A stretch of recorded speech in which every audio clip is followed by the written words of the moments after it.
नमस्कार दोस्तों, stock market studies में फिर से एक बार आपको बहुत-बहुत स्वागत है। तो आज मैं फिर से आपके सामने कुछ इम्पोर्टेंट्स कंपनी का अपडेट शेयर करने वाला हूँ।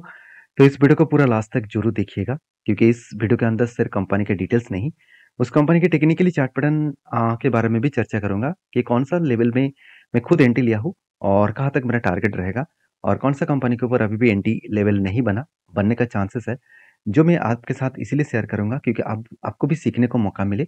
ये मेरे वीडियो हमेशा एजुकेशन पर्पस में होते हैं, कोई भी मेरे तरफ से बाय एंड सेल का रिकमेंडेशन नहीं होते हैं। तो चलो देख लेते हैं कौन-सा कंपनी है। फर्स्ट जो कंपनी है उसका नाम है एलटीई माइंडट्री।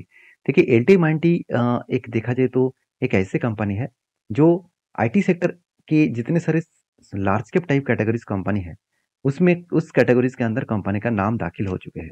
तो एलटीई माइंडट्री इंडिया के टॉप 5 रैंकिंग में आ चुके हैं आईटी सेक्टर में और कंपनी कोई छोटा-मोटा कंपनी है, 1,60,000 करोड़ के आसपास कंपनी है। तो जो लोग सोच रहे हैं कि कंपनी में क्या और भी आगे बढ़ने का दम है, बिल्कुल है। अगर टीसीएस 14 लाख, 15 लाख करोड़ के आसपास बन सकते हैं, तो अभी तो एलटीई माइंडट्री सिर्फ 1,60,000 है। तो कितने बड़े होने का चांसेस अभी भी बहुत बाकी है। तो सोचिए एलटीई माइंडट्री किस लेवल तक जा सकते हैं और अब एक न्यूज़ मैं आपको बता देता हूँ कि इंडिया में इंडिया में आप देखेंगे तो जितने सारे आईटी कंपनी है, वो अभी सबसे ज़्यादा तेज़ी से जिस प्रोजेक्ट के ऊपर काम कर रहे हैं, वो है एआई। तो एआई के ऊपर सबसे ज़्यादा काम किया जा रहा है, आर्टिफिशियल इंटेलिजेंस।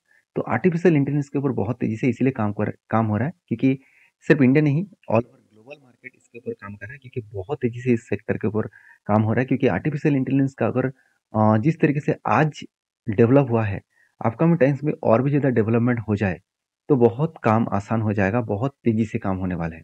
तो इसलिए हर कोई कंपनी, चाहे वो टीसीएस हो, इन्फोसिस हो, एचसीएल टेक हो, विप्रो हो, तो हर कोई कैटेगरीज़ कंपनी आपको आर्टिफिशियल इंटेलिजेंस के ऊपर देखने को मिलेगा। तो मैं एक डेटा भी आपके साथ शेयर कर रहा हूँ।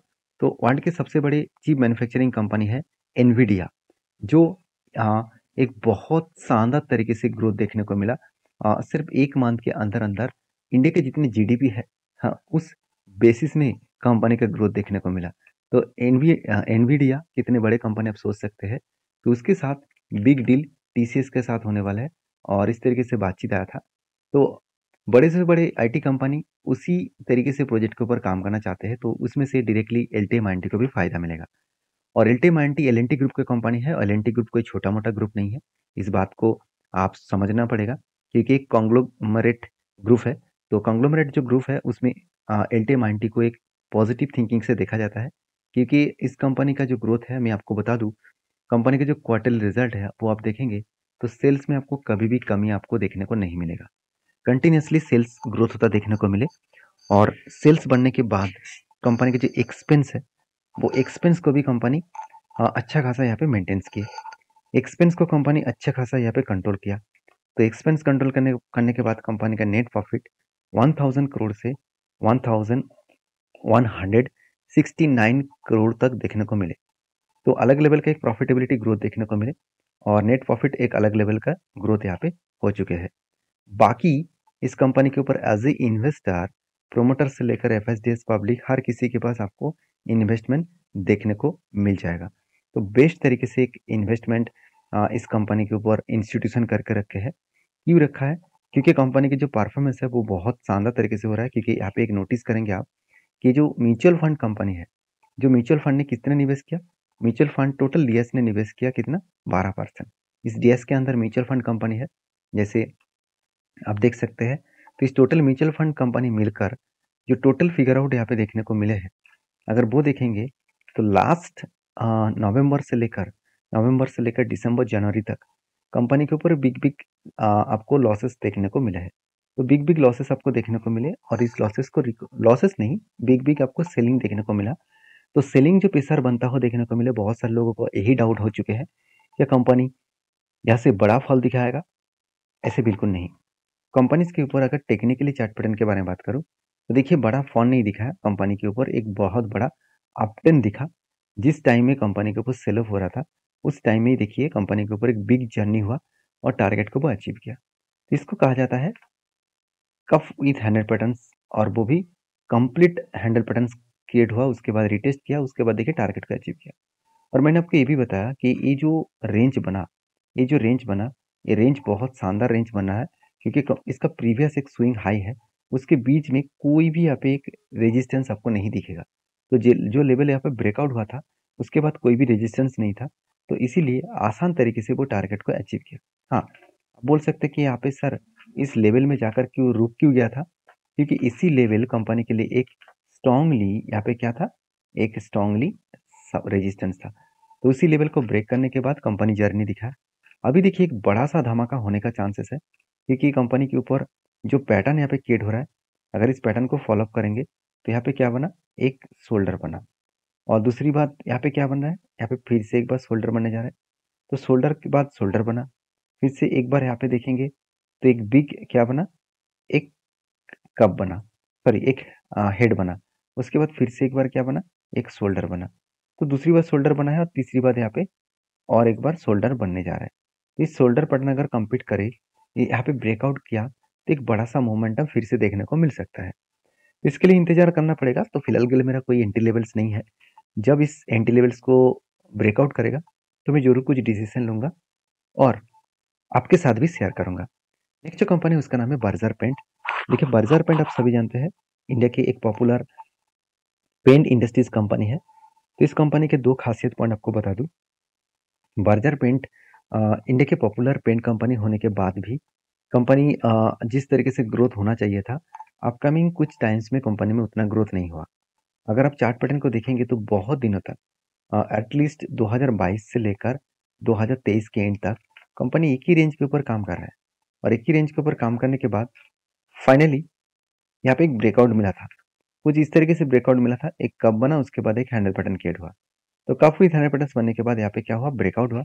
ब्रेकआउट होने के बाद देखिए धीरे धीरे करके ऊपर गए, इस लेवल को रिटेस्ट किया। जो लेवल बन रहा था 666, तो 666 लेवल बना था, उस लेवल को रिटेस्ट किया। उसके बाद नीचे भी आए थे और वो धीरे धीरे धीरे धीरे करके कर क्या कर रहा है, ऊपर जाने का वो कोशिश कर रहा है। अभी देखिए यहाँ पे जिस तरीके से पैटर्न्स बनने के बाद नीचे आया था और उसके बाद ऊपर जाने का कोशिश कर रहा है, तो मेरे हिसाब से जिस तरीके से लेवल्स बन रहा था, उस लेवल को वो रिटेस्ट करके ऊपर जाने का कोशिश कर रहा है।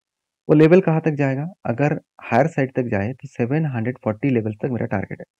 अभी मुझे नहीं लग रहा कि इतना आसानी में वो टारगेट को अचीव करेगा, क्योंकि जिस तरीके से यहाँ से रीबैक किया है, जिस तरीके से फॉल देखने को मिला, तो इतना आसानी में वो रीबैक नहीं करेगा।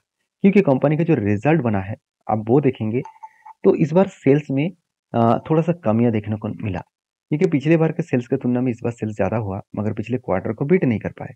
और एक्सपेंस को कंपनी कंट्रोल करने के बाद यहाँ पे कंपनी की जो प्रॉफिटेबिलिटी है, नेट प्रॉफिट 200 करोड़ से 300 करोड़ तक बना। मतलब कंपनी अच्छा खासा यहाँ पे प्रॉफिट को भी जनरेट किया। जब नेट प्रॉफिट अच्छा हुआ, कंपनी का सेल्स अच्छे हुए, तो कंपनी के ऊपर ग्रोथ होने का चांसेस भी बढ़ जाते हैं। बाकी एज ए इन्वेस्टर, प्रोमोटर से लेकर एफएसडीएस पब्लिक, हर किसी के पास आपको इन्वेस्टमेंट आपको देखने को मिल जाएगा। तो बेस्ट तरीके से सिचुएशन आपको यहाँ पे देखने को मिले। बाकी आप क्या सोचते हैं इस कंपनी के ऊपर, जरूर मुझे कमेंट्स करके बताना। तो नेक्स्ट जो कंपनी है उसके बारे में चर्चा करूँ, उसका नाम है इन्फोसिस। देखिए इन्फोसिस के ऊपर सबसे पहले मैं टेक्निकली चार्ट पैटर्न दिखाऊंगा।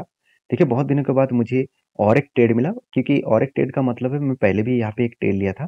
यहाँ पे एक रेंज बना था, इस रेंज के बेसिस में मैंने एक ट्रेड लिया था। तो यहाँ पे एक रेंज बना, इस लेवल में मेरा एंट्री था और धीरे धीरे करके वो टारगेट को अचीव किया। और फर्स्ट टारगेट मुझे मिला था करीबन 23% के ऊपर। और फिर से एक बार उसी तरीके से एंट्री मिला। यहाँ पे एक बिग कप बना, उसके बाद हैंडल बना। और मजेदार बात यही है कि कंपनी का जो लाइफ टाइम हाई है, उसी लाइफ टाइम हाई के आसपास ही टारगेट बना है। तो पॉसिबिलिटी ज़्यादा है कि यहाँ पे जिस तरीके से वो रिकवरी कर रहा है, जिस तरीके से वो अप टेन में जा रहा है, वो धीरे धीरे करके उस टारगेट को अचीव करने का कोशिश करेंगे। अभी देखिए क्या कंपनी में सही में फटाफट टारगेट मिल सकता है। देखिए इस तरीके से जो लोग सोच रहे हैं कि जब भी एंट्री होगा और मतलब जल्द से जल्द मुझे टारगेट मिल जाए, ऐसे होता नहीं है। क्योंकि मार्केट में हर चीज़ बायर सेलर के ऊपर डिपेंड है। तो बायर सेलर जिस तरीके से काम करेंगे उसी बेसिस में मार्केट में ट्रेंड दिखेगा। तो मैं जरूर कहूंगा इन्फोसिस के ऊपर मैं बुलिश इसीलिए हूँ क्योंकि कंपनी के परफॉर्मेंस में कोई भी कमियां मुझे नहीं देखने को मिलता है। क्योंकि कंपनीज के ऊपर सबसे जो इंपॉर्टेंस पॉइंट होता है वो है कंपनी का रिजल्ट। क्योंकि रिजल्ट बहुत शानदार है। कंपनी का नेट प्रॉफिट इस बार भी देखिए थोड़ा सा कम तो हुआ, मगर इसी लेवल को वो मेंटेन कर रहा है। क्योंकि आशा किया जा रहा था कि इस बार यूएस का हालत खराब है, यूरोप का हालत खराब है, उस बेसिस में आईटी सेक्टर में बिग फॉल देखने को मिल सकता है। बड़ा मतलब प्रॉफिट बहुत कम होने का चांसेस था, मगर हुआ कुछ उल्टा। उतना ज़्यादा प्रॉफिट कम नहीं हुआ, सिर्फ अराउंड 300 करोड़ के, 300 नहीं 400 करोड़ के आसपास प्रॉफिट कम कम हुआ। तो कोई बात नहीं, कंपनी इसको रिकवरी नेक्स्ट कुछ क्वार्टर्स में कर लेंगे। और बाकी इस कंपनी के ऊपर एज ए इन्वेस्टर वो भी देखेंगे तो अच्छा खासा बाइंग भी कंटिन्यू कर रहा है, और म्यूचुअल फंड इस कंपनी के ऊपर माल बेचने के लिए तैयार नहीं है। कंटिन्यूसली देखिए, इस कंपनी के ऊपर सेलिंग तो कर रहा है, मगर यहाँ पे बाइंग क्वांटिटी भी पॉजिटिव है। तो बाकी आप इन्फोसिस को किस तरीके से देखते हैं जरूर कमेंट्स करना, और कौन सा वीडियो आपको अच्छा लगा, कौन सा कंपनी का डिटेल्स आपको अच्छा लगा, मुझे जरूर कमेंट्स करना। और हाँ, आपके पास कौन सा कंपनी है, कौन सा लेवल में आपने एंट्री किया है, जरूर कमेंट्स करके बताना। और ये वीडियो टोटली एजुकेशन पर्पस में था, मेरे तरफ से कोई भी बाय एंड सेल का रिकमेंडेशन नहीं है। काम करना है तो सारी चीज़ों को सोच कर समझ कर काम करना पड़ेगा। तो मिलते हैं नेक्स्ट वीडियो में, तब तक के लिए धन्यवाद।